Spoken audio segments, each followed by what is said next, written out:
Well, you've met a couple of our panelists, and but I'm going to give you a little more background on everyone. So I'll start with Leah Hogan. She's the manager of our Indigenous education at Mohawk College, and Leah is Bear Clan with family, ancestry, and Oneida Nation of the Thames, and residing in Stony Creek. Now, Leah has worked at Mohawk College for over 15 years, primarily supporting Indigenous students through college policies and advocating on their behalf. And through her current role is supporting Indigenous partnerships, quality assurance process, and program development. And Leah's community work is comprised of participating on the Indigenous Post-Secondary Education Council, Mohawk College Indigenous Education Council, Hamilton Wentworth District School Board Education Circle, and serving as a board of director member at Interval House of Hamilton. Very busy. As a lifelong learner, her education journey includes a 3-year business administration diploma, Bachelor of Commerce, Bachelor of Education, and has recently completed her Master's of Education, specializing in Indigenous education at Queen's University. We're very fortunate to have Leah. Lara Beauvais is Senior Manager, Performance Optimization and Early Talent at RBC. In her role, Lara manages the Early Talent Program with RBC's Canadian banking operations. This program hires over 250 students each year through a variety of co-op and internship roles. Lara also manages performance enablement within Canadian banking operations, ensuring that employees and people managers have the resources that they need to succeed in their roles. Lara has a degree in fine arts, so it's not surprising that she's creative and very people-focused. She is energized by connecting with students and colleagues and helping them expand their learning and their networks. Lara is passionate about RBC's diverse work, integrated learning opportunities, and enjoys working closely with colleagues across the organization to ensure those opportunities are a success for students and their managers. Maxine Carter is the Director and Special Advisor, Equity and Social Inclusion at Mohawk College. Maxine spent many successful years at the City of Hamilton, where she was Manager, Access and Equity. Building on her early work with communities, Maxine played a leadership role with city staff and council and developed access, equity, and inclusion strategies, including the city's first inclusive inclusion policy. She was instrumental in the work to establish what is known today as the Hamilton Center for Civic Inclusion. Maxine is an accomplished trainer, facilitator, and public speaker, and author on various subjects to foster a better understanding of human rights, equity, diversity, anti-racism, anti-oppression, cultural competence, disability and accessibility, and anti-violence. Maxine is also a YWCA Woman of Distinction Award winner for community development and social inclusion. Mary Fuke is the program manager, skilled trades at Six Nations Polytechnic in Brantford. For over 20 years, Mary has worked in various roles in skilled trades and apprenticeship programs in both Ontario and Alberta. She is passionate about the industry and will be joining Skills Ontario as a member of the board in December of 2020. It is Mary's zealous that has led her to engaging others about increasing opportunities for women in the trades, and she is always finding ways to advocate the trades and apprenticeship as a career pathway. Makeda George is a certified construction engineering technologist with experience in traffic management, architectural drafting, project engineering, and estimating. She has a keen interest in project management, architecture, quantity surveying, event management, and giving back to her community by volunteering her time on many committees. Makeda is a well-rounded professional who has a passion for sharing knowledge with others through mentoring and being a part of the change she would like to see in this world. Through OACETT, the Ontario Association of Certified Engineering Technicians and Technologists, Makeda has taken on a leadership role as chair of the Hamilton chapter and has been active in advocating for women in technology and the engineering field. Marla Robinson recently joined the City School team at Mohawk College as the Special Projects Academic Coordinator. Marla has worked with Mohawk College for over 20 years, and she has been a faculty member and program coordinator at the Marshall School of Skilled Trades for a large portion of this time. Marla leverages technical and advanced manufacturing expertise to support the development and implementation of skilled trades training and early college pathway initiatives focused on supporting local employers and community stakeholders by training the workforce of tomorrow. One of Marla's specialties is the design and development of employer-informed training, responsive to labor market needs and trends, focused on creating training strategies to support post-COVID economic recovery, especially for vulnerable, marginalized populations and newly displaced workers. Well, thank you, panelists, for being here. My goodness, what an incredible team of people. Nice round of applause. This is amazing. We're going to get some fantastic perspective tonight. So let's get right into it, because we now have about an hour and a half left, and we've got lots of great questions and would love to hear from you as well. Everyone participating, again, you can put your questions into the chat and we'll do our best to get to them. You can also just sit back and listen to the incredible conversation that I know will unfold. So I'm going to direct a question at a panelist just to start the conversation, and then I'll be asking the panelists to jump in. So, you know, any of the speakers tonight, just whatever you think about the topic that we put out there, please feel free to add in. But Lara, I want to start with you and ask you, because I mean, things have changed. I mean, it's the time of COVID-19. Who thought we'd be still sitting at home working, most of us, after almost 8 months, right? So what do you believe the future of work will look like? And let's say, you know, 5 years and even as far out as 10 years. So I'll start with you, Lara, and then everyone else, you can join in. What are your thoughts on that? Thanks everybody for having me. It's great to be here. So a couple things. So I was doing some research and I rediscovered a white paper we put together not that long ago called Humans Wanted. And it refreshed a lot of things that I'd remembered, some things I'd forgotten. But basically right now, and what I've even seen over the last 5 years coming in the future, some essential things that aren't going to go away are soft skills, communication, collaboration, critical thinking. Those transferable skills are becoming more and more common and necessary in everyday work. Being adaptable, having the ability to pivot and change. There are a lot of people who have graduated, you know, recently, and we've had some people who changed their careers or tweak what they've studied to go back and offset some of the things they've already learned. So having that adaptability and growth mindset is really huge. Analytics are definitely not going away. The data is king, not just because I work at a bank, but really it's pervasive in a lot of roles. Right now across the bank, they're even looking to upskill all of our workforce just from a basic data literacy standpoint. Not everybody needs to be a data scientist. Not everybody needs to be a deep data analyst. But just having data literacy and being able to understand what the story tells and how to translate that story to tell it to others is really critical. As many of you might possibly know, including in this environment, digital is non-negotiable. You know, being a coder is great, but you don't even necessarily need to be a coder. Just getting comfortable with technology. I know generally today's generation is fairly tech ready. But even helping the rest of us who might have been in the workforce for a little bit longer, we're all adapting and learning to adjust in this technological age. And mobility is becoming a thing, although COVID's kind of put that flipped it on its side. Historically, you wanted to be able to have that mobility to go to a job anywhere at any location across Canada. Now, thanks to COVID, there's been some interesting resetting of that, in that we've all learned that we can work remotely and still get our work done. And so in some ways, being willing to work anywhere is an asset. So, you know, you live in the greater Horseshoe area, but you're willing to work at a team in Vancouver and adjust your hours accordingly, great. Or there's a role maybe down east in the Maritimes that's interesting to you. If it's a virtual role, absolutely, but also being willing to pick up and move is still really necessary. In terms of 10 years from now, I'll share some stats. I don't have deep line of sight on careers in the next 10 years, but some interesting stats to share. A couple of which 20% of Canadians will be, and this is in 2030, 20% of Canadians will be of age 65 and older. Right now, it's only 17%. 28% of Canadians will be foreign born compared to only 22% today. And the labor force participation rate will only be 62% compared to what it is today at 66%. So automation, changes, technology, there's going to be a lot of changes coming in the next few years.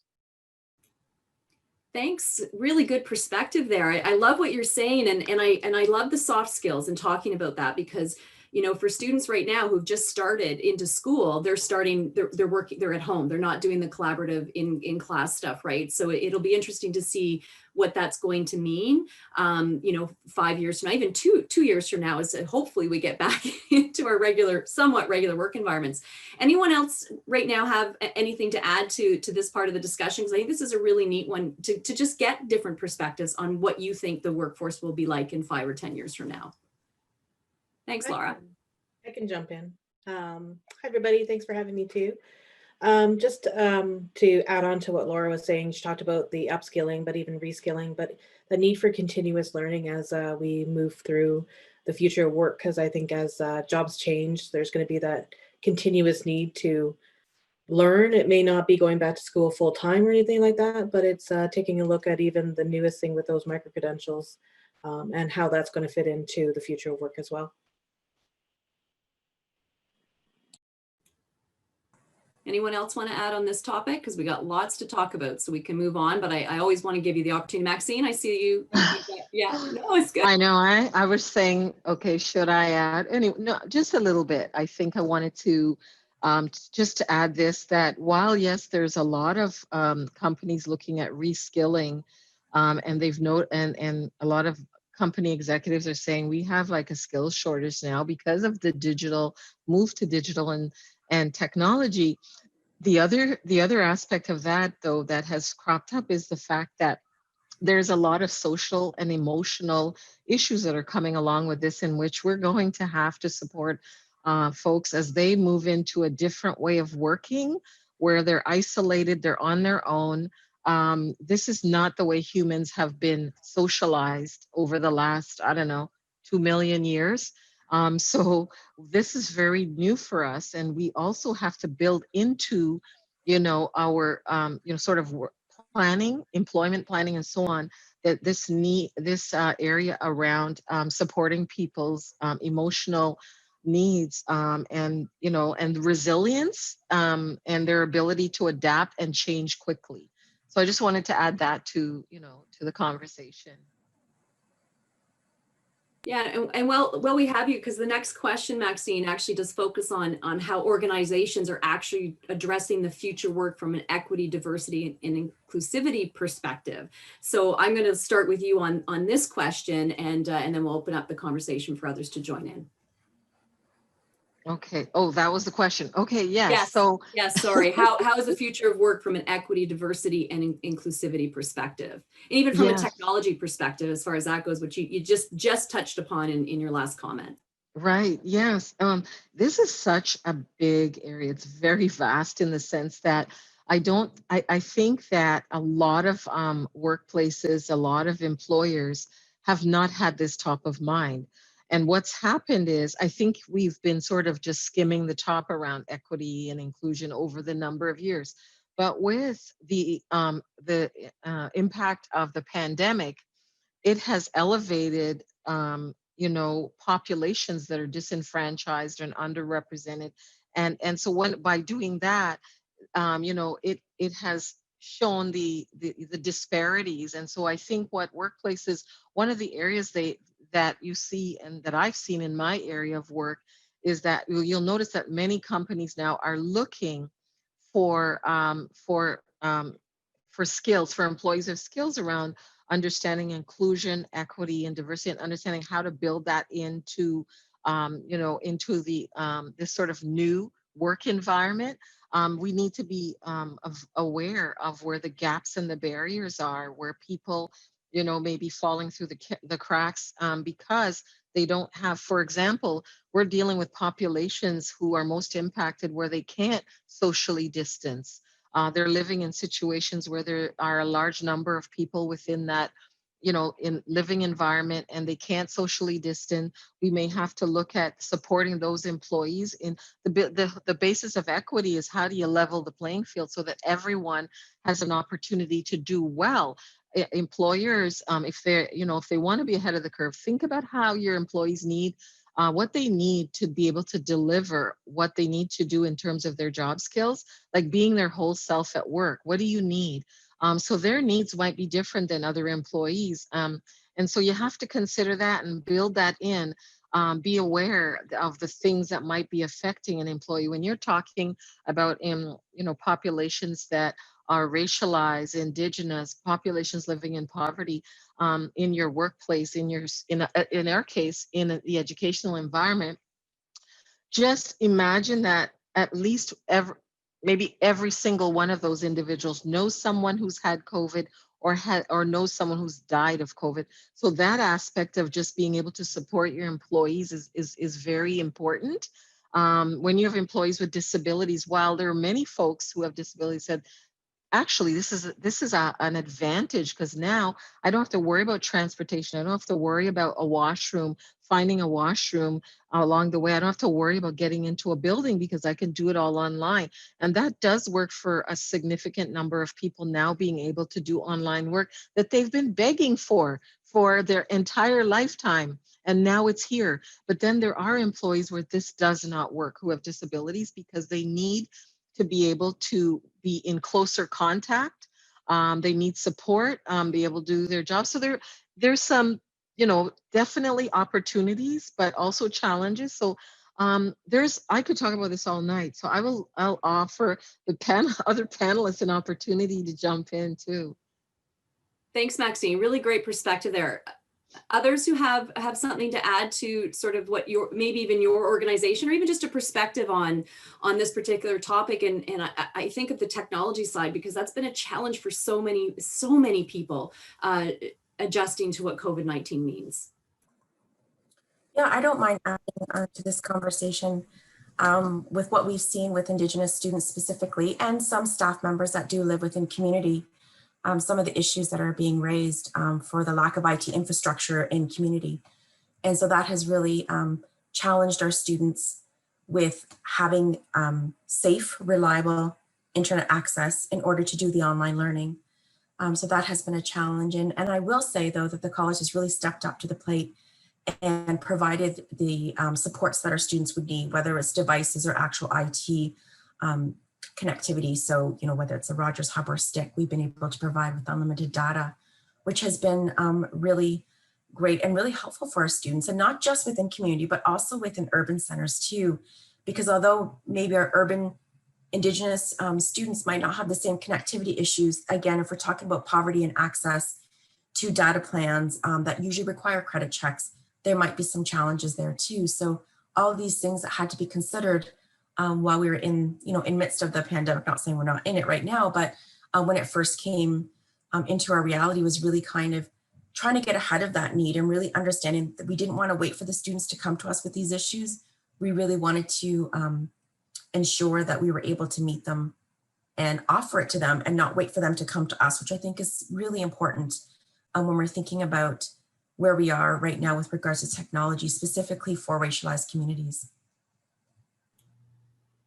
Yeah, I think that a really good point brought up by both you, Leah, and Maxine is understanding the needs of those within your organization, whether it's your students or whether it's your colleagues, and how to manage that and make sure that they're getting all the support that they need to be able to adapt, adjust, and be successful in the way the world is right now. And this, as we've spoken, this could be months, it could be another year. So it's really important to set everyone up to succeed. Anyone else who wants to add in on this particular question?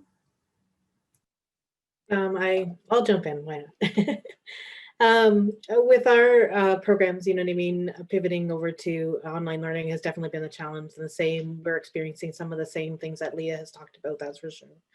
But also that, being in the skilled trades department, they're also hands-on visual learners. So to put them onto a technology platform is also a little bit challenging when they want to be in a shop using things rather than spending time or talking directly to an instructor, do you know what I mean? So looking at ways to be able to have them face-to-face virtually with that instructor has been really important, and making sure that there's regular connections with that instructor has been really important as well. And just, Maxine was talking about the employer support. I'm going to jump around a little bit here, but, it's really important with even encouraging people going into the skilled trades, Indigenous individuals, women, persons with disabilities, any racialized but they have a hard time seeing themselves in sometimes some of the jobs that they're looking into because of the fact that there's no one there to kind of support them, or they don't see themselves. So that employer support on that side is also going to be extremely important, so that they start seeing that. And these, you know, the way that the WiTT and other things like this are really encouraging to be able to support that well, because then we start seeing those other people who are in those jobs and can start seeing ourselves and other people in those careers as well. Makeda, did you want to add to this? Yes, I did. And I think with employers need to start creating an atmosphere of positivity, a safe atmosphere where persons who feel that they're in the minority group get an opportunity to give their ideas, to see how they feel. Because in a lot of places, a lot of employers do not have a space open for employees to speak to them about those topics. A lot of them do not have the atmosphere, the gender diversity and all those kind of things. They don't. Luckily with OACETT, they've been preparing for this for the past few years, where they have been putting programs in place to support persons. And they have actually, we just got a new CEO where she herself, she actually called most of our chapter chairs, and she had the discussion with us to find out exactly what we need. And that's where the inclusivity comes in, where you get the feedback from persons. And a lot of employers don't do that. So I think as employers, they need to open up the gaps. They need to open up the way for persons to feel like they have that support. They have that environment of encouragement. They have the environment of they could participate freely without being judged. They can contribute to how things operate in the workplace. And in a lot of workplaces, they don't have that kind of environment. And for us to start seeing the diversity and equality and inclusivity, it starts from the top. It has to start from the top, and we all have to take the responsibility and understand that we should create that kind of atmosphere for everybody to feel that they're safe in the working environment, because a lot of persons don't feel like they're acceptable in the working environment. Some of them just feel like they're just there because they have to be there. I think it'll be interesting to see, you know, hopefully many positives come out of the situation we were thrown into so very, very quickly, right? I mean, if someone said we're going to all be working from home and virtually, or a good majority of people, because I mean, we also obviously have to take a look at a lot of the skilled trades, you're not working from home, you're out there, right? But hopefully we'll see some positives in a lot of the things that you're saying. So let's talk about what careers, and Mary, I'll direct this to you. What careers will truly be transformed by the technological changes that are going to happen through the process of what we have to deal with COVID-19? So many have changed already just from COVID-19, hasn't it? That's for sure. Definitely, like as we continue moving forward, automation is going to continue no matter what we do. And so we have to take a look at what kind of careers are going to be doing that, and how it's actually going to shift into the skilled trades. And I apologize, that's going to be mostly my focus here. But when you even taking a look at the digital skills that's needed in pretty much all the sectors of skilled trades as you move forward, like that's how really those jobs are going to change. Even from construction point of view, you have smart homes now. So those carpenters may need to learn more about those smart homes in order to be able to build those houses. Food service, we already know that Uber Eats and Skip the Dishes has definitely been very popular with COVID. That's for sure. And they've definitely brought us through a few things. I know I've ordered when I'm home alone too, so just because it's nice and easy. But even, you know, in manufacturing, we definitely hear about the automation and everything else like that. And jobs, you know, it's not maybe they're gonna be continuing to change. And that's where we really need to look at what is the best way to do learning and do training and that upskilling and reskilling as we move forward through all of that.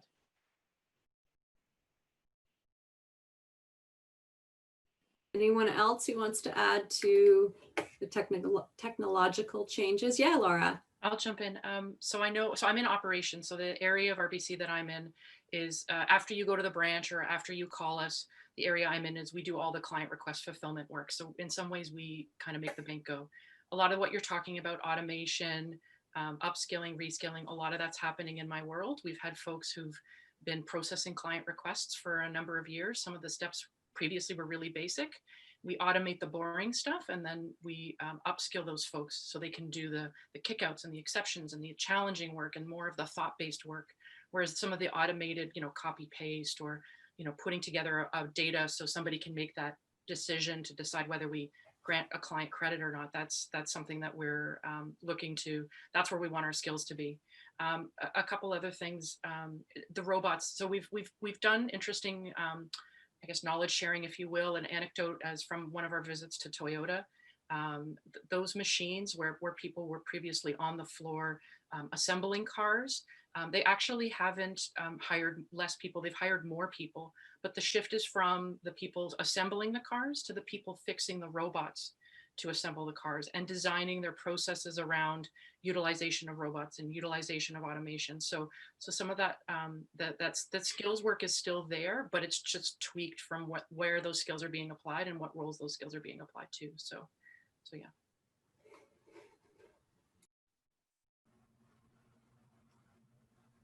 If I could jump in, please. Yeah, Marla, absolutely. Yeah, and I just want to echo what's been said. And we have to remember when we're looking at it that this isn't new.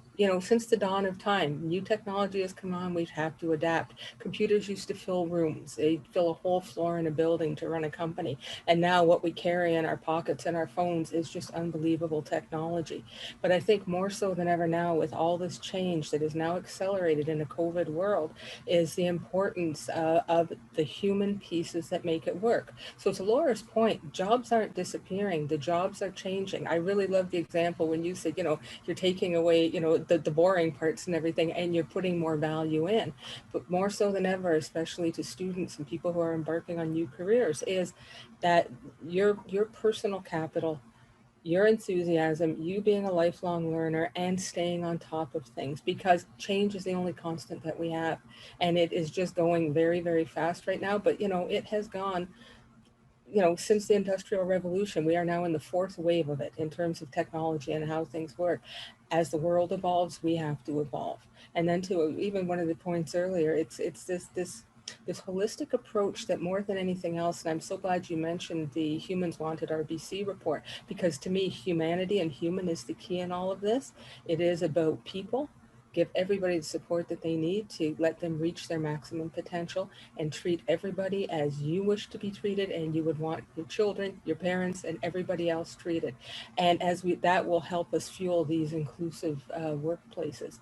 Have we had issues? Yes, we have, but we do know that issues bring about the greatest solutions, and they come from the strongest challenges, and we're poised on the edge of doing that yet again. And it is an exciting time amid all the uncertainty, but it's just like automation, the new digital world, and everything else. Be aware, stay informed, keep learning, and those human skills everyone's talking about, adaptability, decision-making, critical thinking, they are the tipping point for you to take you forward in your career.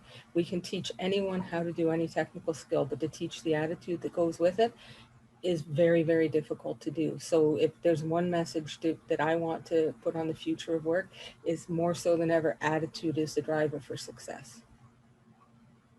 I love that. Write it down, everyone. Attitude is the driver for success. It's so true. I mean, and I hope, because I hear a lot of people that I interact with is that they so miss the connection with people, right? Having to work from home and feel a little more isolated, that connection is so important. And I hope that we move forward realizing the importance of that. So I also too, and Marla, we'll start with you since you're still up, about how schools or an industry can better prepare our students for the future of work. You talked a lot about what you just said there would answer this question, but anything else you can add to kick off a deeper conversation on it? So I think pivotal for schools and education, more so than anything, is the lens of realism and the changing world. All of our education systems were built and designed in a world from long ago, and things have changed. So this idea, and Mary mentioned it, about micro certifications, micro credentials, employer informed training. Sometimes this box we've built in terms of what programs are like, it gets stale very, very quickly in times of rapid change. So I think it's very important that you know, and you'll hear this cliche all the time, to be able to break out of the box, to try new things, and to see in the end, it's all about, for lack of a better term, customer satisfaction from an educational point of view. What do our employers need? We better make sure that we're supplying it. And not just what they need for today, but to have that visioning to see what they're going to need in 2025 and 2030. And it's a very exciting time right now, because there are a lot of good funding dollars going into unique partnerships between school boards, colleges, universities, training organizations, to build for this very much employer-informed, rapidly skill-changing system. And again, resiliency and adaptability are probably the key to it for anybody. And it's never going to go away, so time to get on board and drink the Kool-Aid.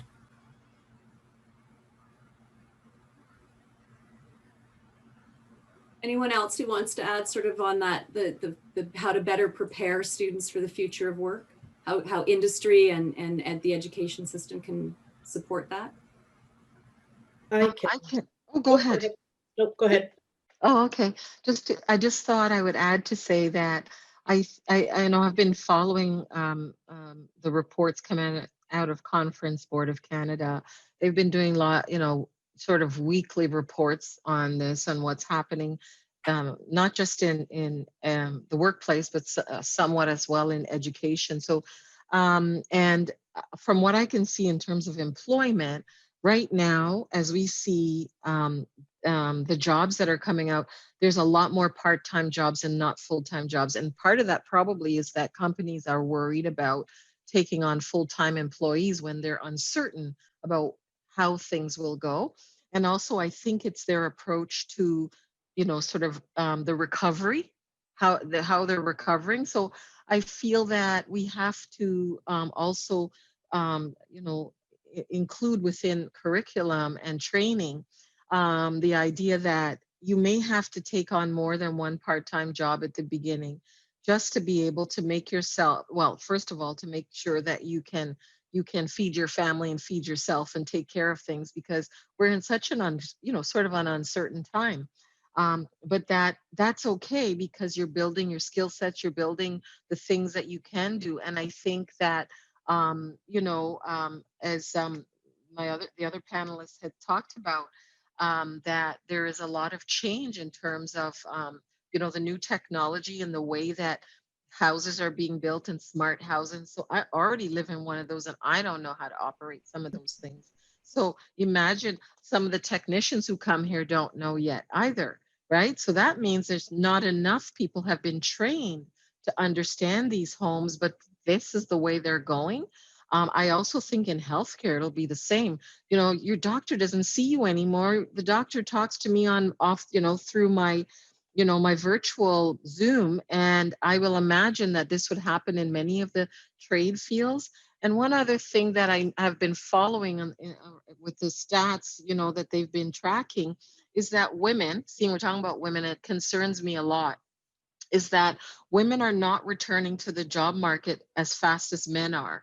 And it has a lot to do with the situation that they're opting to stay with their children because they don't have any other choices, they believe.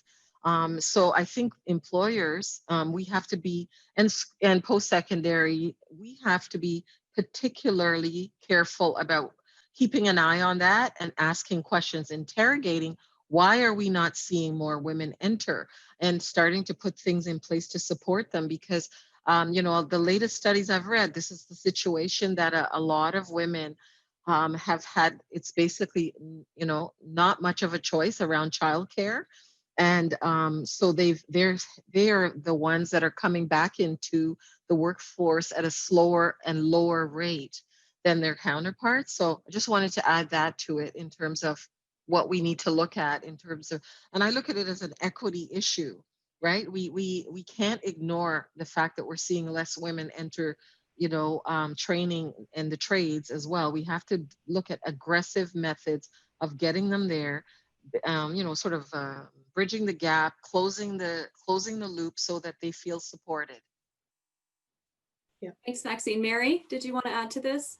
I was just going to add, add to Marla's thoughts. She mentioned that we can't teach attitude, but there are some things that we can teach at the post-secondary, and we can start there, even with equity, diversity, and inclusion. And as an Indigenous institution, we invite everybody to come and join us for training and come to our programs, that's for sure.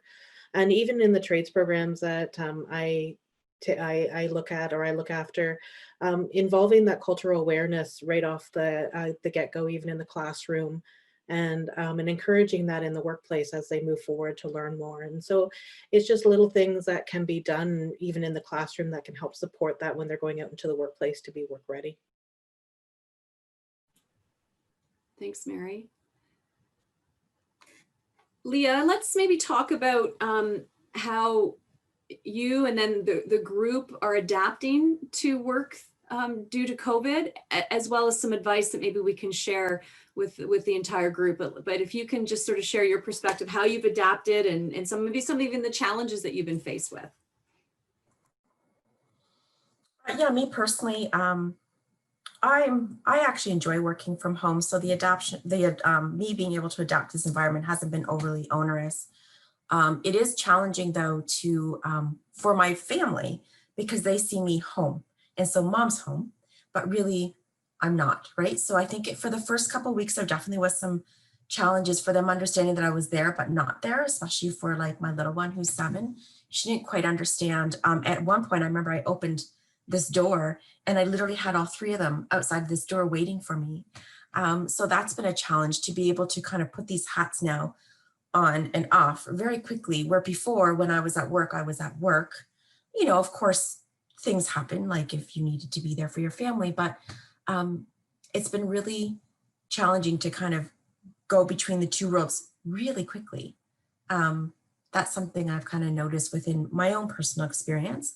But if I think about on the other side is the professional experience, and I look at our knowledge keepers and our elders and our faculty, they've really been kind of having a challenge because of the inability to be able to connect with each other physically. And that's really important in some of our teachings and ceremonies. So I think I see some of our faculty members saying like, they're just really trying to embrace this because it is what it is, right? We kind of have to get to that point, but really switching our mindset to always advocating for these spaces where we can be together and connect and to, be in circle together, to now being virtual has been challenging. So not to say that there's not some gifts in this, because what we have found is the ability to share our resources amongst institutions, because I don't know if you know, but we do have a growing number of, not a growing number, but actually reduction in our elders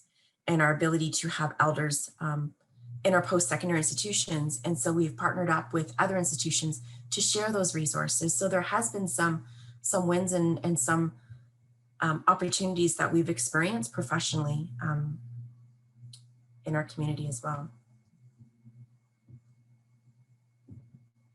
Thanks, Leah. Anyone else on this topic that you want to add about sort of adapting to this new way of work? Yeah, Lara. Yeah, so for me, the pandemic was a bit of a challenge the first couple of months. I have 2 kids under 12. And so being a mom and being an employee, there was a while where it was either I had a day where I was a bad mom or a bad employee, but I learned to, I sort of look at it, I learned a great metaphor a couple months ago, is that we all have these balls in the air, but the balls, we can't just look at them all as homogeneous balls in the air. Some are made of glass, some are made of plastic, some are made of rubber. So you really have to have a sense of what are the ones that are glass that you really, really have to keep an eye on. What are the ones that are plastic that might or might not break, or they might just, go down and they'll just sit there. And the rubber balls are the ones that'll basically keep bouncing, that you don't really need to worry about too much. So, so just tweaking that focus and being aware that you're not going to get it perfect all the time, and to really, really be kind to yourself. I know as women, we tend to We have a lot of, especially those of us who might have families or additional responsibilities. You've got a lot of emotions that you're investing into different things. And sometimes it can be overwhelming. So I think for me, and for others, it's been a continuous path in terms of being patient with myself and just changing my priorities. Because I'm not commuting, I've been able to double down on things like personal wellness and getting out there and getting more active, eating better, being, I'm not tempted by a food court anymore. I don't work downtown Toronto anymore. So, just making those better choices has been a lot easier because I've got a bit more of that. I don't want to say I have more time in the day, but the time has shifted and slowing down. I've really embraced slowing down, which is great. So I'm juggling, but a little bit slower.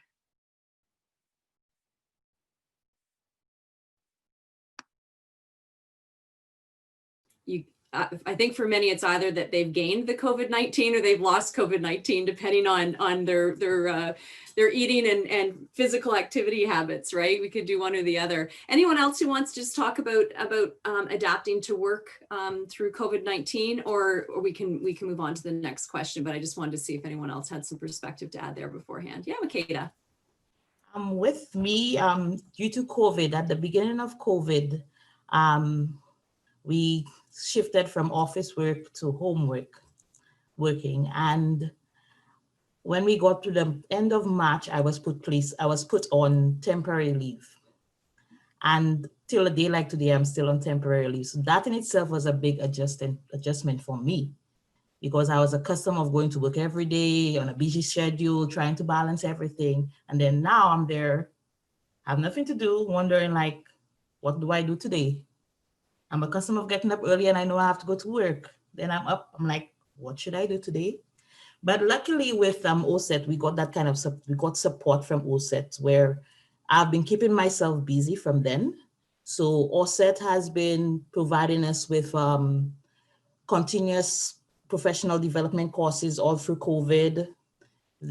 Every Wednesday they have speakers come, they speak to us we have Zoom meetings and stuff, webinars. They provided that for us, so that kept me busy.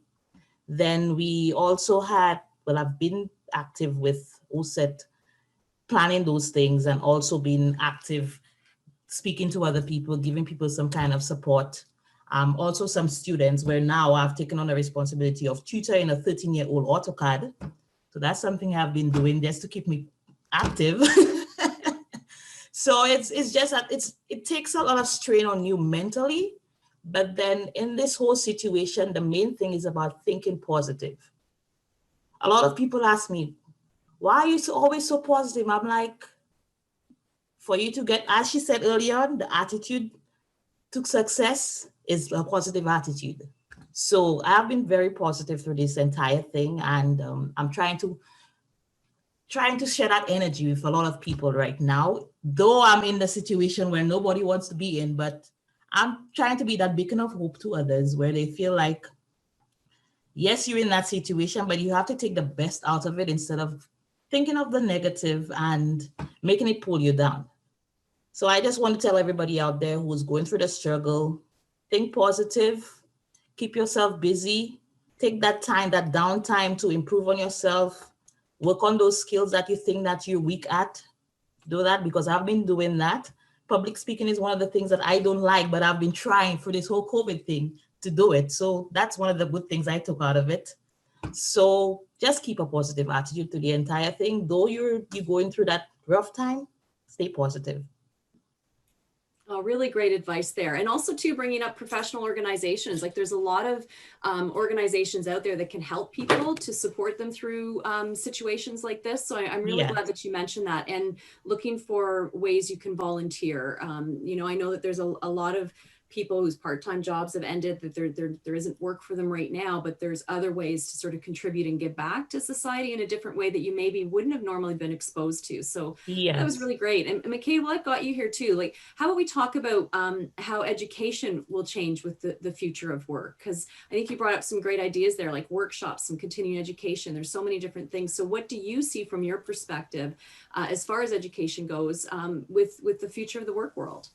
I think the future of the work world, they need to have more continuous learning, because as we, in this technology age, as we go on, there's more development, more upgrades. We have to keep on educating ourselves as to keeping ourselves abreast to what's going on with the technologies in whatever field that we are in.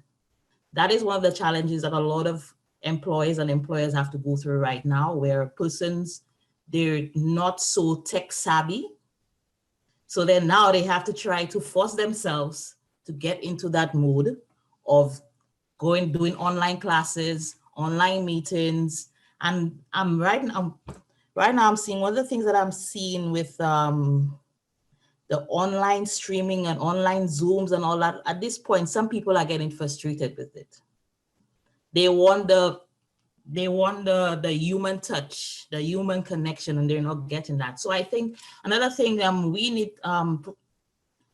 need to educate people when it comes to dealing with those kinds of situations, because a lot of people in the workplace, they're more based on getting work done, but they don't have the emotional aspect of it, how to deal with it emotionally. And that's one of the things I really admired about OACETT, where they actually gave us that kind of support, where they had webinars about how to deal with COVID, how to adjust from working in the office and working at home. So all those things we need to start educating people about. Those, and even that can be considered a soft skill as well, because you need to be dealing with things emotionally. And that in itself is something that a lot of people do not have those skills. Because some people, especially those in the technology, some of them, like some people will say like the nerds, some of them are not that sociable. They're normally introverts. So we have to try to prepare persons for those kind of things, because a lot of people, they depend on having that human connection. And right now, we don't have that. Right now, a lot of people are at their home. Some of them are at their home by themselves, and they don't know how to deal with it. So that's one of the things that I think that's something we should start educating people about. That's one of the skills that I think the college themselves should be incorporating in the curriculum, dealing with that social effect. Yeah, this is a really good topic of discussion. Anyone else, I'm sure, to add to the question of how will education change with the future of work? Thanks, Makeda. You're welcome. All right. Anyone else want to jump in here? Sure, I'll jump in. All right, perfect. Thanks, Mary. We're kind of seeing it already, with the COVID and everything, because we've had to just kind of switch to virtual. And I honestly think that even in the trades, that's probably not ever going to go away again. It's going to get better, but it's probably never going to exactly go away. So that's something that we have to really think about as educators, as well as how we're going to deal with that. And as Makeda said, you know what I mean? People are getting frustrated because they're overusing Zoom or overusing whatever platform. I think I've probably used 5 different platforms, depending on, you know what I mean? And you have to learn them all too. So it's quite interesting. So yeah, and just the way education is going to be broken down, and finding those different career pathways, like Marla and I were both talking about micro-credentials, you know what I mean? And how that's going to, how does that equate into credentials, and how does that equate into full careers and things like that? Is it, you know what I mean? What is that kind of pathway? How are those stackable and things, like all those fun words that are now coming out, we have to consider, and people need to understand how do they get to their career path through those as well. Yeah, absolutely. I mean, very good point, because of like so many changes have happened, and they happen so quickly, right? Like, 1 minute we're all at school or in our work environment, and then all of a sudden we're at home. We think it's gonna be a couple of weeks, and it's been 8 months. So I think, but out of this, some very positive change potentially for education, but it'll be finding that balance, because there's so much, especially when it comes to, I think, skilled trades, but even in the technology sector, where you need that hands-on learning, where it's not as accessible when you're doing it from home. So anyone want to speak about that? I just wanted to add that I feel that the way that education will probably progress is not, none of us have real answers yet. I think there's experimentation, but before, where we've had, you know, instructors and professors who have a sort of, let's say it's been a design that it's just, that's how it is. Where, you know, there's no need to change it because that's how it is. And this is the way that it's going to be evaluated. This is going to be the outcome. And that sort of set way of doing things, I think, is going to change. Well, it has changed. It will, there's lots to do from the legal end of things as well, and learning more about how we're going to, you know, how we're going to be able to put courses together. I think that will change. I agree with, I think it was Mary that was saying this, that, you know, the trades and the way that'll happen will probably still continue in a similar fashion, because they have to be, there are lots of aspects of it that's face to face.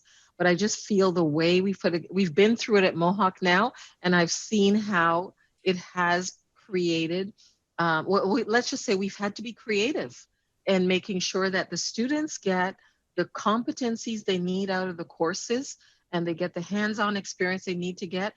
We've had to start building in some virtual types of experiences along with the hands-on. I just think that the AR, VR aspect is going to get built into a lot of programs, including trades, just because there's some places, some areas where, you know, I think we're going to say, I think this could be done if we could give you a virtual experience of this and then get you in there to do some practical work. I feel that this is going to take more, become more of the practice within many programs where we have to inject some other ways of experiencing your learning, so that everything is not just through virtual and online, but that while it still won't be face-to-face, it'll be the next best thing to face-to-face. Look at the astronauts and how they learn how to manage, build, repair their spaceships. They do it through AR, VR. So they're not actually up there, but they're practicing through that technology. So I think that there's going to be more of that. And I just see that happening more and more, and just being creative in how we do get people to, students to develop the competencies they need.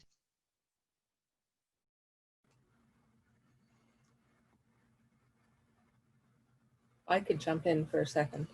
One of the other things to remember, and those are all phenomenal points, is let's talk specifically about trades in the apprenticeship system. We are only getting students for about 10% of their education anyway. 90% of it's on the job. So the idea about AR, VR, and rich simulations where you can actually go and, you know, you can change a part out, you can feel the difference in the torque on a wrench in these well-defined design systems. And this is very, very much a part of the future and leading the way. There is also something to be said, and I think what we've learned very, very quickly is that this jump to having to go online for so many of the theoretical aspects has empowered learners, and I'm going to say especially empowered a lot of women, because, and not to disregard any of the males sitting here, but ladies, we all know what the double duty is in the world.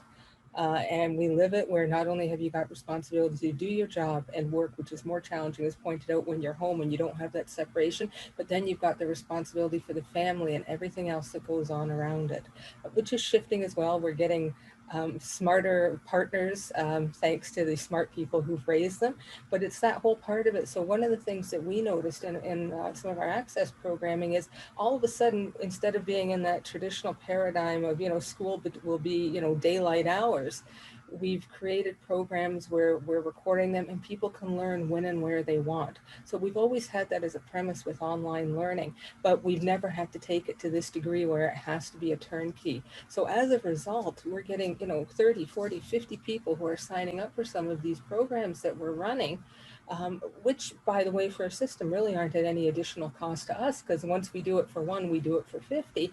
And they're learning and they're managing the learning at their own pace and time. So when the kids go to bed at night, you know, on a weekend, on a Sunday, when they have a break, everybody's watching football or in between, when I do it, in between football quarters.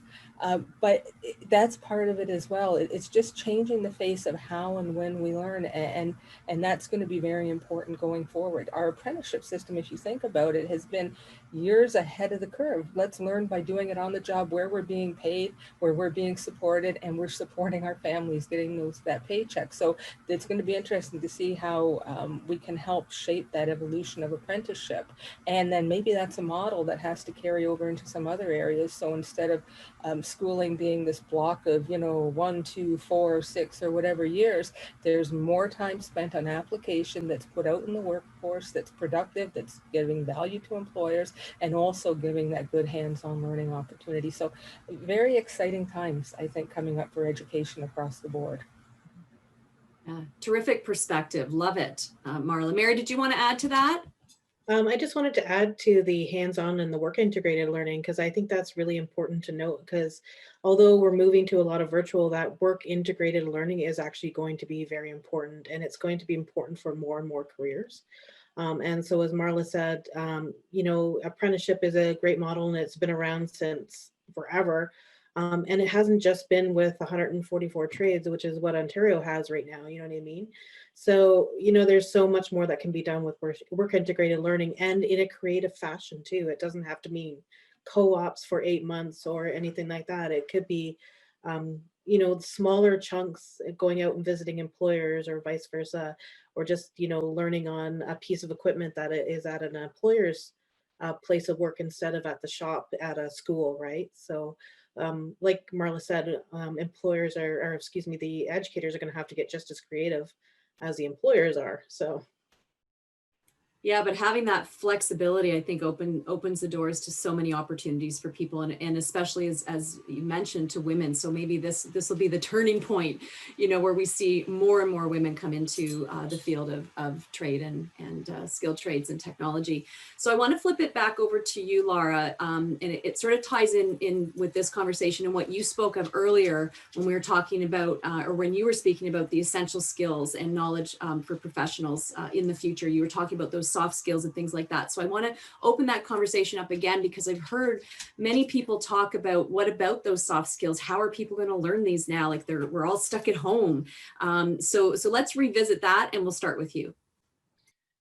Okay, yeah. So I just want to tie back to something briefly about work integrated learning. So RBC is really big on that. Our president and CEO Dave Mackay is really focused on, and in part through Future Launch, to say how can we get more students work experience. And I know at Mohawk College is doing an amazing job on that front, but just even across the board, even with tech, I know there's some high schoolers here. We have a summer tech program offered to high school, which is usually, it's a little unusual because it's only 2 months. So my partners on the technology side, we have a high school summer tech labs program. Applications open up in March, and we take about anywhere between 30 to 50 high school students for June and July, and we give them full training, mentorship, skill building. It's a really great way that we're help solving for women in tech. Because by the time they hit university or college or whatever post-secondary institution, if they aren't exposed to it in some cases at the high school level, they're not making those decisions. They might not discover it until they're partway through their post-secondary education. So with our summer tech labs program, we're really trying to address that.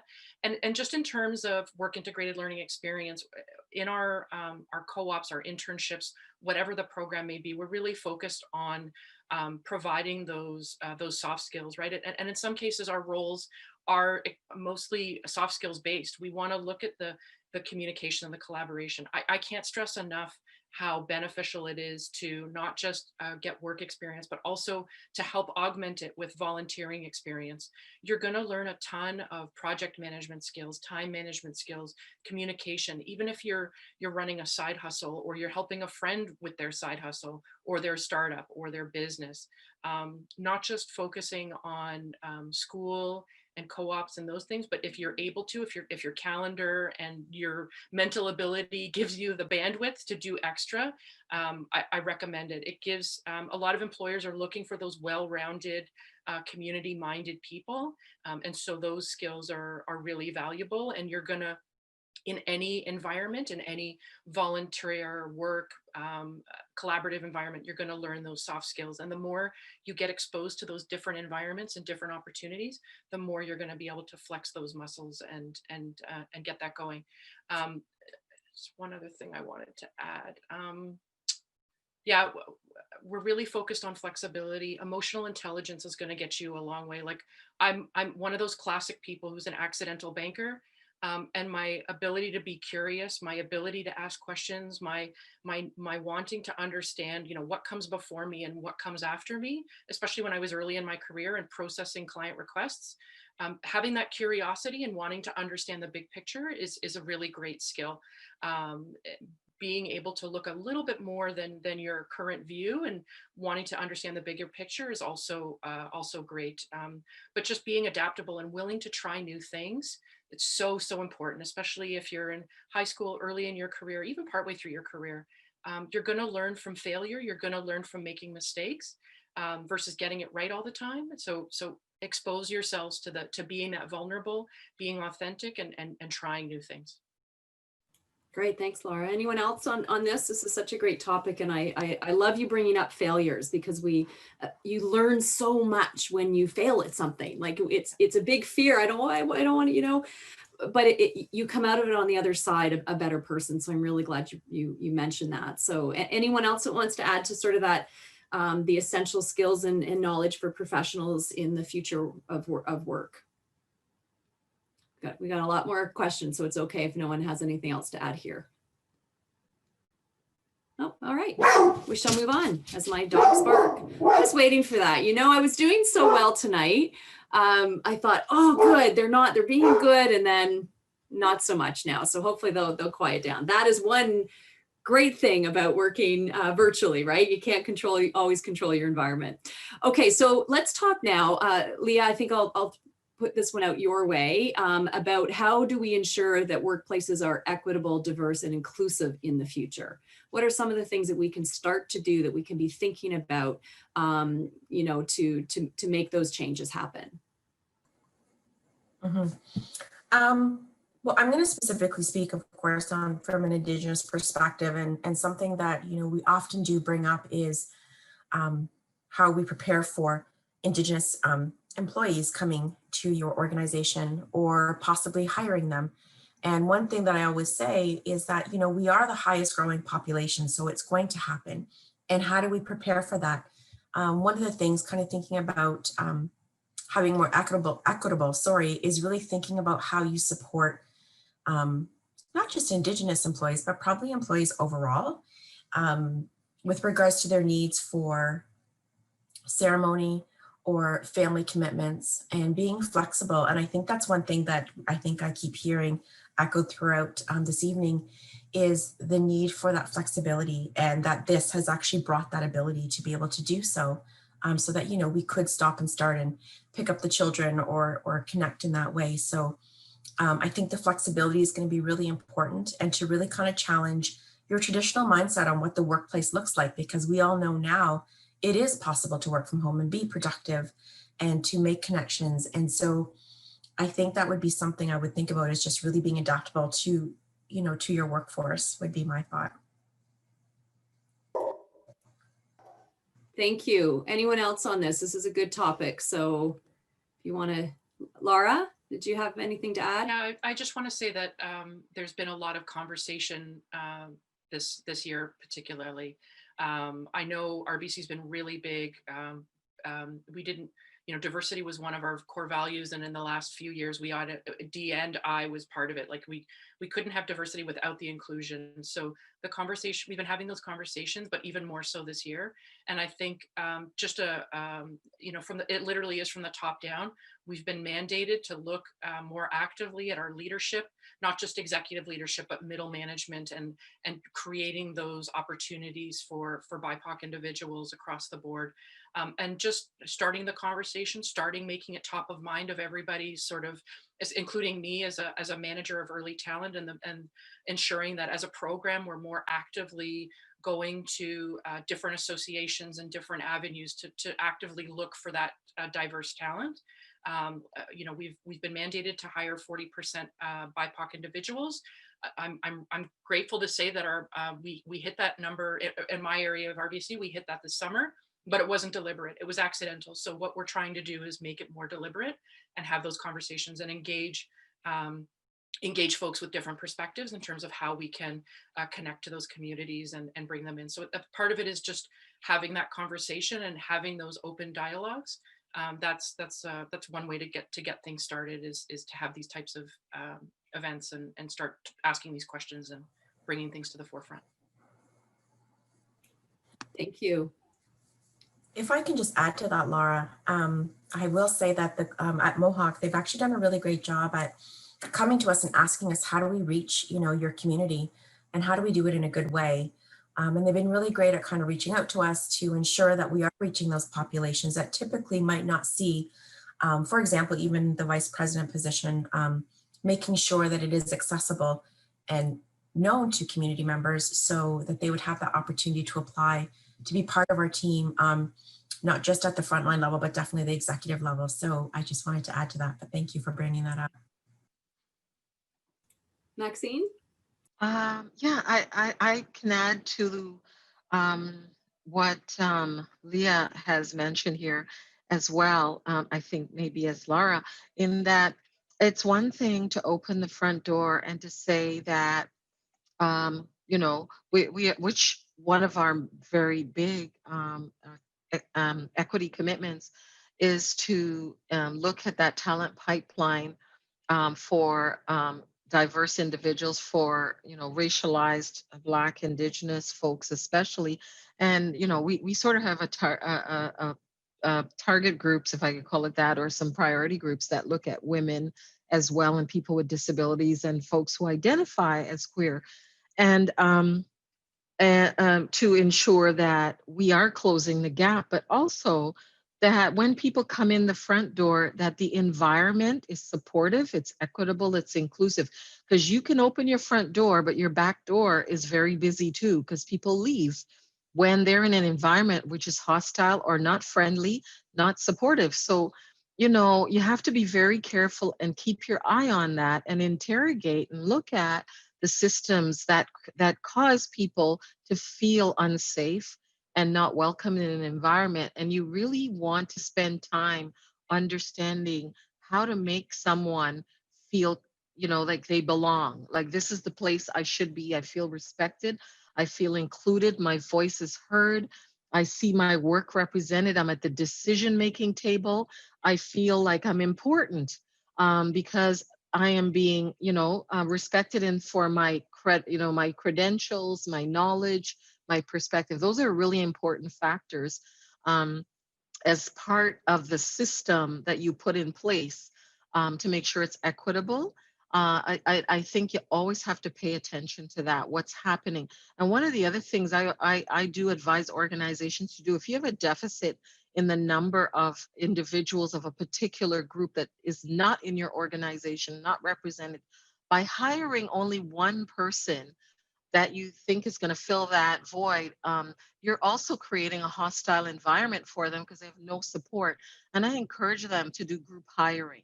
Hire people in groups so that they have support when they come in. They have support through the orientation. They have support through their progression, you know, so that they have people to talk to who they can voice concerns to and they don't feel alone. And so I think there's a lot of strategies you need to put in place to make this work and to make it meaningful.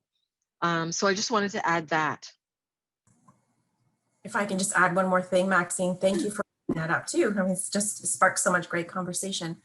But also, you know, you mentioned something that kind of sparked a thought for me is when you're talking about racialized or, you know, areas or of population is when you have these leadership tables, it's really important to, you know, not just to have the one, right? And so having one representative at a table for leadership sometimes also hinders the conversation because sometimes when you're the only one at the table, and let's just say women, for example, just to kind of not make it so Indigenous focused it feels, making sure that there's other women at that table so they can empower and support that voice and uplift one another is really helpful too, especially when you are a minority and you're sitting at that table, and encouraging your colleagues, if you're not one of those groups, to have their voice heard at that table. So thank you, Maxine, for bringing that up. I really appreciate that. So we talk there about employers and work environments, but let's expand this a little bit more and talk about how as a society can we support an equitable, diverse, and inclusive landscape with the future of work. So Maxine, I was going to direct this to you again, just to get the conversation started. So when we take a look at it from a society perspective, let's carry the conversation from there. Okay. I believe that, and we're seeing a lot of these issues now. The protesting that began in the U.S. after the killing of, well, not just George Floyd, but that certainly set things off around the world. It gave people a deeper understanding of how structural racism works, how structural gender inequity works. They started to understand. And so the conversations around the world in communities are about the structural oppression that happens around women and gender issues and race and racialization, anti-indigenous racism, around anti-Muslim racism. It started the conversation in the community, and it's a good thing because we have an ability now to be able to speak with each other freely about the issues that are actually affecting the community in general. And it probably for communities where they have high hate crime numbers and hate activity, I think that galvanizing a community together, this has become very helpful in them trying to eradicate oppression, whether it's because of race or gender or religion or sexual orientation. The thing is that the conversations are happening. And I think as a society, we need to work together as individual organizations. Definitely as a place of employment, there's a responsibility, but you want to know that your society, where you live, where you work, where you play, where you enjoy, where you're raising your children, that it's a place where they can be themselves, where they can be accepted as themselves, and where these issues around privilege and power need to be dismantled. And I think that the sort of younger population, the young people now, this is what they're talking about. This is how they are seeing their role as confronting, the issue of oppression, the issues of racism, and how they want to live in the world. And the other thing that I found really intriguing, that I really like, that I felt like I was the lone voice talking about it, but young people have taken this on, and this is around sustainability, climate change. They want to make sure they're living in a world that's going to be a healthy place, that that we haven't destroyed everything. And they're now digging in and saying you need to stop and look at sustainability and look at the fact that we need to be here, our children need to be here. And I think that if we take the Indigenous mindset around preparing the world and making decisions that are 7 generations out, then you're really doing the job that you should be doing and taking care of the community. Many African communities think the same way when you look at the continent and how they also look at how you deal with the land and how you deal with life. And I think that this is a conversation. I believe it's going to happen more and more. It's going to become embedded into all the educational systems. Post-secondaries are looking at this now, that as a society, this is bigger. This is bigger than an organizational issue. And lots of organizations, I think this is what RBC is doing basically, is they're stretching out beyond their borders of their work and looking at their responsibility around sustainability, their responsibility of treating people well, of their responsibility around upholding human rights and equity, and making sure that that is something that, you know, you're living it and you're espousing to it, that, you know, one group of people cannot be the ones who are the beneficiaries of everything.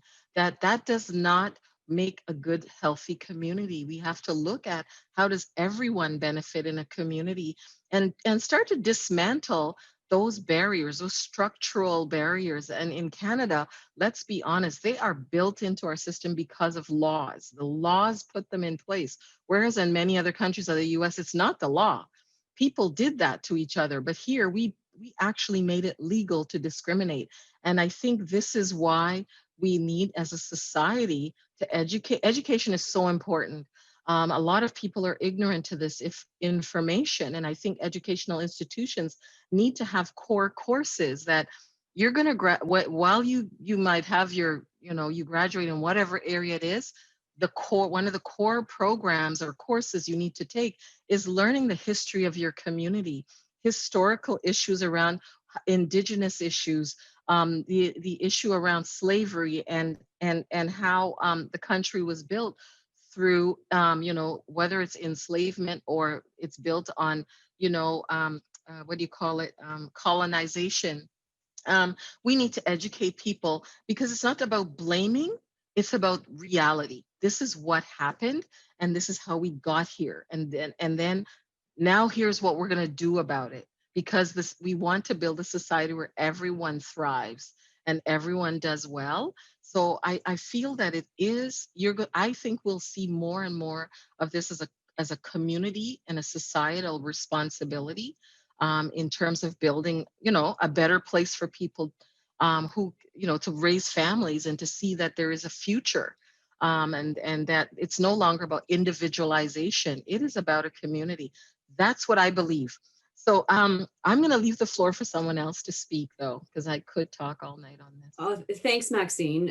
Always incredible perspective. We do have a couple of questions that people have put forward to be asked, but I want to finish with this topic first. If there's anyone that wanted to add to what Maxine was speaking on there, or if not, I'll pull in some of the participant questions. So we good? Anyone?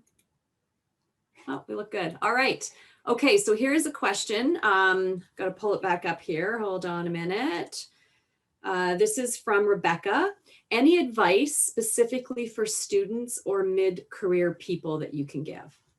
So anyone can start with this. So specifically advice for students or mid-career people on the workforce moving forward.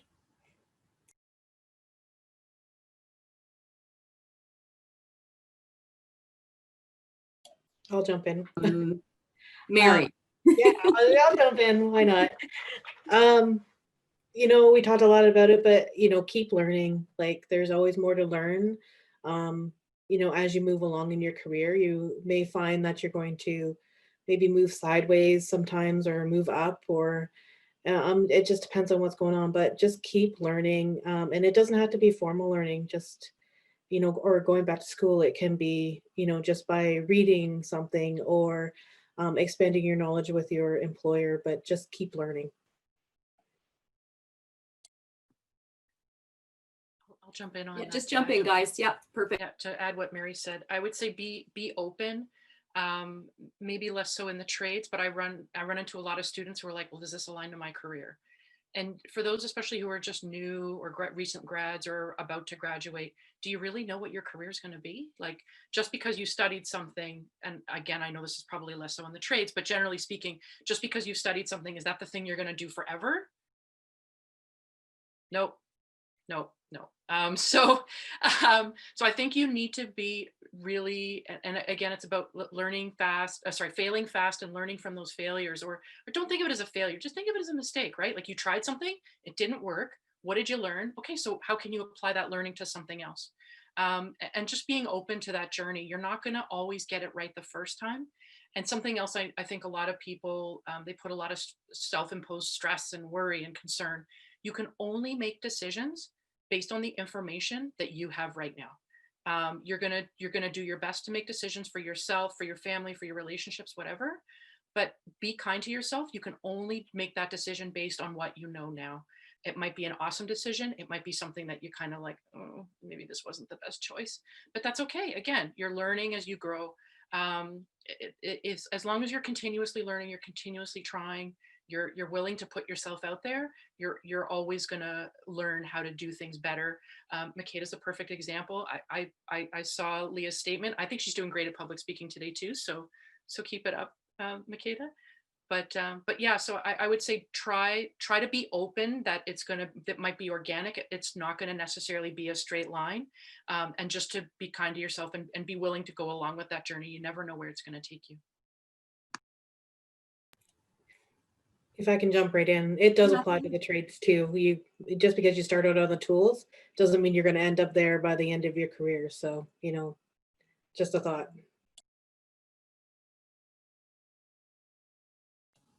Another thing, can I start? Another thing I would like to add is for the young persons getting into the field of technology and trades, especially young women. It's a reality when you enter into the workforce. They will be the men that will try to discourage you along the way. All I'd like to let you know that you need to keep that positive attitude, remember why you got into the field, and just keep focused. We all have to remember that. They will try to discourage you. Because when I first started, when I left school, when I did my first corp, and then the employer asked me, what do you want to do in the field? I said, I want to go into project management. He told me off the bat that you will not survive in that field. Think of something else. So they will try to discourage you, but just keep focused, keep a positive attitude, and do what you have to do to get where you want to be. That's all I'd like to add. Thanks. Thanks, Makeda. We'll get in one more question, I hope. So Jess asked, and this is interesting to think about. Do you think that the prevalence of technology and baby boomers retiring, there will be a disruption in your field? So in the field, I would assume she was just referring to skilled trades and technology. What are your thoughts on that one?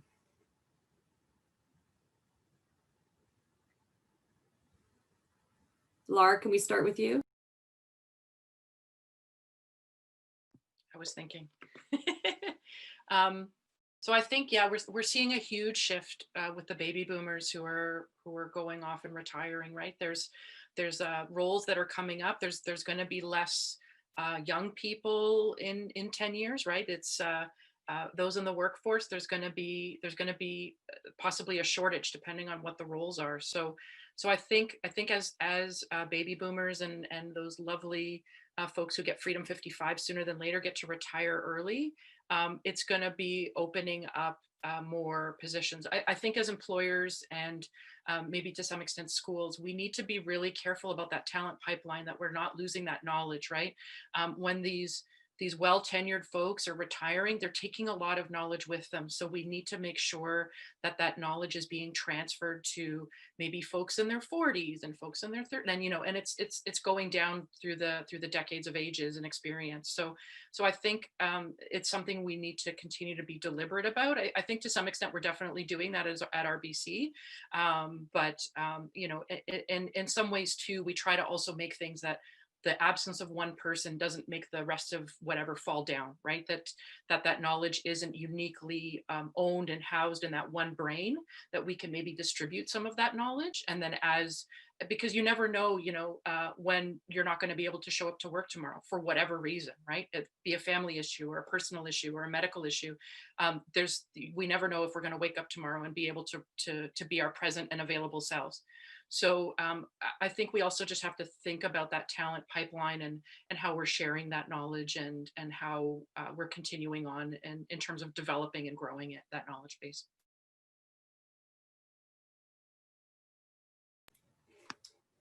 All right. Any last comments that you have on all the different topics and things we spoke about?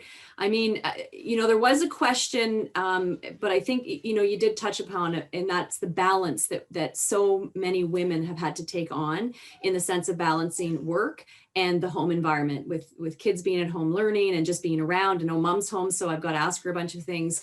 So I don't know if anyone wants to sort of wrap up the last bit there of finding that balance in your life in general. And then I'm going to throw it over to Liz to begin to wrap up. So any last comments on that you want to get out? Because we just touched upon it, really getting to anything in depth. Yes, Lara, you can start. Thank you. I think it's like anything, either from, you know, project management perspective or time management perspective. I think as you're trying to find that balance, you have to continuously and ruthlessly prioritize, right? What are my priorities today? What are my priorities this week?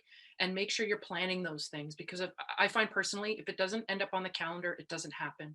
So whether it be an informal coffee chat with a colleague I used to see all the time on the floor, and now I never see anymore unless I book them. It's like anything. So whether it be your workout, or getting to bed, or eating that meal, or connecting with friends, or getting your schoolwork done, or, you know, whatever your side project is, you've got to plan it. It's sometimes it's really boring to have to schedule your life. But I think if you really want to be back to that metaphor of balancing those balls and juggling those balls, you've got to figure out which ones are the glass ones, which ones are the plastic ones, and which one are the rubber ones.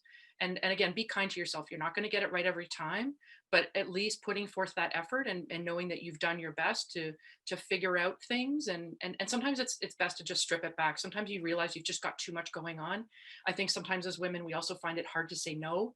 And you don't want to pass on opportunities, but it's saying no to the right things, and just making sure you've got your perspective there in terms of what your personal priorities are. Not everybody's going to always agree with them, and I think to Makeda's point, you can't be discouraged by others. So just keep that passion and keep it focused as much as you can. I'll just add something personal, but, you know, I was a single mom growing, you know, raising my kids, working full time, going to school. So I really, you know, relate to those balls and which ones are glass and which ones are plastic. I think at one time, all of them were glass. So who knows what's happening, but, you know, but that experience has also taught me a lot that I can apply to work. And I think that's really important, because you end up finding balance in a different way. And yeah, really just keep going with that and just keep trying it. You know, as everybody has said today, fail and fail again. You know what I mean? It's the best way that you can figure out what to do right and what to do wrong. And my kids are still alive, so, you know, I couldn't have done something that wrong. So we'll just stick with that. Yeah, I wanted just to add that self-care is super important. It's so easy to get sucked in because basically I'm living at work just like everybody else. And you have to recognize that, because what's happened is for those of us who are fortunate enough to be able to work from home, as I said, there's a lot of people who haven't. They've got to still get to work and work in you know, precarious situations, or they don't have a job at all. But even while we are working from home, so easy to get yourself working 24/7, because you feel like you're living at your job. And you have to, like, as I think as my other colleagues have just said here, is be very um, careful and specific and clear about the things you need to do for yourself, whether that's meditating, having a bath, you know, like a soak, time to like refresh your mind and your body. It's very important. Taking a walk, just sitting, you know, on your porch with a cup of tea or something, or, you know, whatever you drink. But just a time for yourself is really super important. So you don't get sucked in and become, you know, work becomes everything, and that, you know, you have different things you need to do with your life. It's important. But I also want to mention that what's on my mind a lot are some of our students who are in these situations, and especially those who have, you know, are away from home, still on their own by themselves, that we need to find ways to reach out to students. I know there's some great faculty who are doing that, like checking in with their students. They don't have to do it, but they do it because they know the situations that some of their students are in all by themselves, you know, struggling through, not having support. So, you know, even if sorry, I guess it was Mary that said, or someone, Mary or Leah or someone said, or Lara, maybe you all said it, but just find a moment. I think it was Lara, just find that 5 minutes to call someone just to say, hey, I've been thinking about you. How are you doing? You know, it's my coffee break or whatever for 5-10 minutes. I think you'll lift people's spirits and you'll relax a bit. And then lastly, do not sit in your chair all day long. You've got to get up and walk around your house, do your stairs a couple times, so that your body isn't just sitting in a, you know, sort of in that position where you're, you know, you actually, it's very unhealthy, really. So even if it's walking around the house, you know, for 5 minutes, you need to do that. So you're not stuck in this chair. Actually, it feels comfortable. You don't realize what you're doing. But I just thought I'd remind people, get up and walk around once every hour, and or sit and stand, whatever it is, but just move around. So that's what I'd like to share. Thanks, Maxine. I think that's a really great place to end because it says so much about the new world of work for so many of us that are having to work from home, not going into an office space. Get up, move around, do things for yourself. You know, great conversation tonight. We're not quite done, but I'm always good with checking time. So I know we're getting close to 6 o'clock.